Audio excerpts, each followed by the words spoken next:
உலகத்திலேயே மிக மோசமான நீதித்துறை அப்படின்னா அது இந்தியாவினுடைய நீதித்துறை தான்.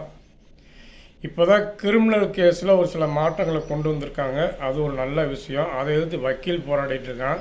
இவன் பொழப்புத்தனத்தை தான் பார்க்குறானே தவிர நியாயத்தை பார்க்கல. இந்தியன் பீனல் கோடில் நீ என்ன ஏமாற்றிட்டு வெளியே வந்தாலும் கடவுளுடைய பார்வையில் அது தப்பாக இருந்ததுன்னா மிகப்பெரிய தண்டனைக்கு ஆளாயே தீரணும். நீதிமன்றத்தை பொறுத்த வரைக்கும் இந்த அப்பீலுங்கிற வார்த்தையை எடுத்துடணும்.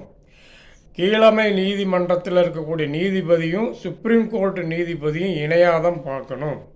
இவங்க என்ன நீதி சொல்கிறாங்களோ அந்த நீதி தான் கடைசி வரைக்கும். அதில் தப்பு இருந்தால் அதே நீதிபதிகிட்ட தான் நீ ரிவ்யூவுக்கு போகணும். சின்ன கோர்ட்லேருந்து சுப்ரீம் கோர்ட் வரைக்கும் கேஸ் நடத்திக்கிட்டு இருந்தால் அது காலதாமதம் தான் ஆகும். இது நீதிபதிகள் உணரணும், நீதிபதிகள் திருந்தணும், நீதிபதிகள் திருடுறதை நிறுத்தணும்.